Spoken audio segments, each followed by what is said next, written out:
wabarakatuh. Jumpa lagi kita dalam bincang-bincang malam, mengupas tuntas isu kekinian yang ada di sekitar kita, yang terjadi terkinian, yang bersama Dr. Agus Surahman, salah seorang akademisi di Bogor, dengan informasi sebagaimana sebelumnya yang sangat edukatif, yang menyampaikan pesan-pesan pencerahan. Ya, di samping saya adalah Dr. Agus Surahman. Assalamualaikum warahmatullahi wabarakatuh. Agus, kali ini kita akan mengupas mengenai diskon besar-besaran yang dikonsumsi para pelaku korupsi atau koruptor. Salah satunya adalah jaksa yang terkait dengan kasus pidana korupsi dan beberapa nama lainnya. Nah, pendapat Pak Agus itu gimana, Pak? Adanya tanda kutip seperti ada diskon besar-besaran untuk para pelaku koruptor ini, Pak? Ya, terutama saya ingin melihat dalam sudut pandang dari Undang-Undang Nomor 22 Tahun 2002 ya, sebagai pengganti Undang-Undang Nomor 12 Tahun 95 itu tentang pemasyarakatan. Jadi dari sudut itu saya melihat ada satu celah di mana bahwa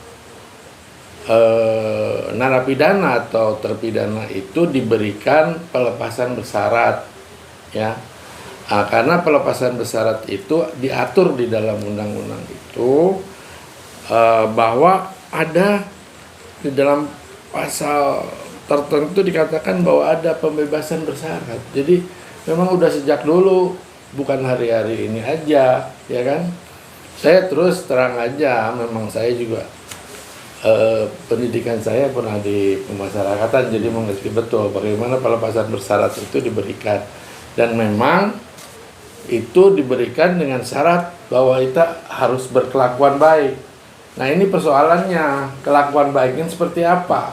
Karena selama ini yang menilai seseorang atau narapidana itu berkelakuan baik adalah petugas LP, lapas, dan petugas-petugas yang di dalamnya. Ya, misalnya salah satunya dia patuh dan taat terhadap peraturan yang ditegakkan di lapas, mengikuti program pembinaan, ya kan, memberikan kontribusi. Kalau dia misalkan taruhlah seorang ahli dalam bidang perkayuan, dia memberikan, kalau memang ada, memberikan ilmunya kepada narapidana lain gitu. Nah, itu persoalannya. Jadi memang diperbolehkan 2/3 dari masa pidana itu bisa dilepas, tapi yaitu tadi, kelakuan baik itu harusnya kalau menurut saya ada pihak luar, eksternal, ya, yang ikut memantau, ya, bahwa betul narapidana atau terpidana tersebut adalah berkelakuan baik dan direkomendasikan untuk mendapatkan pelepasan bersyarat. Ya. Nah, penyebutan pembebasan bersyarat ini kan antitesa dari pemberantasan korupsi, Pak. Dengan adanya pembebasan bersyarat tidak akan ada ancaman atau efek jerah.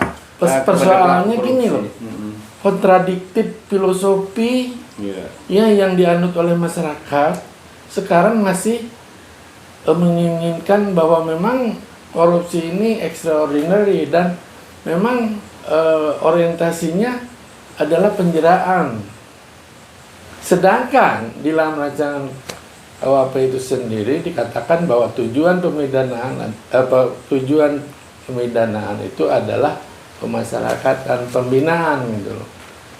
Nah, sekarang untuk pidana-pidana korupsi, nah itu kan masyarakat, wah ini kan menghancurkan negara, ini merusak negara. Ya sebaiknya kalau menurut saya dia dimiskinkan saja. Di dalam sekarang kan kita sedang merancang satu rancangan KUHP. Malah saya pernah menulis ya sebuah artikel kecil sederhana, kan kalau nggak salah dimuat di HTA juga kan, bahwa itu pidana pemasyarakatan. Karena jangan sampai criminal justice system ini dari mulai polisi, kejaksaan, pengadilan, bahkan pengacara itu orientasinya pembalasan, penjaraan. Makanya kalau zaman dulu kan disebut penjara. Iya kan? Karena memang untuk penjarakan. Makanya criminal justice system ini ya, dari polisi, jaksa harus punya satu visi bahwa tujuan pemidanaan ini adalah pemasyarakatan. Bahkan itu harus disosialisasikan. Ya karena terbukti beberapa penelitian dilakukan bahwa pidana penjara itu tidak efektif, artinya tidak berhasil lah. Semakin banyak penjara ini, bahkan di dalam suatu kota sampai-sampai mau dijuluki ini kota penjara karena terlalu banyak penjaranya, gitu loh. Yang itu Pak, pembebasan bersyarat dengan penyeliannya yang tadi saya simak adalah dari lingkar lembaga pemasyarakatan, begitu ya Pak? Iya. Jika yang bersangkutan pelaku dianggap baik, jika yang bersangkutan sudah ada perubahan hal dan sebagainya. Nah, ini kan mungkin bisa masuk kategori penilaian subjektif. Penilaian ini juga bisa jadi di dalam ruang kompromi outputnya. Justru itulah persoalannya, kan ini akan jadi lahan abuse, penyalahgunaan, makanya sering terjadi kan. Orang kan sering mengkritik, katanya berkelakuan baik, tapi handphone boleh. Oh, kangkring terus tidak ada pernahnya. Itu yang harus tegas gitu loh. Makanya sekali lagi, apalagi sekarang over capacity, bahwa penjara itu tidak efektif dalam rangka tujuan pemidanaannya adalah mengembalikan narapidana atau terpidana itu kembali kepada masyarakat. Karena dasarnya adalah bahwa basic pemikirannya bahwa sudah terjadi ketidakharmonisan antara masyarakat dengan narapidana ketika di dalam masyarakat, sehingga dia melanggar aturan, melanggar hukum, sehingga dia masuk.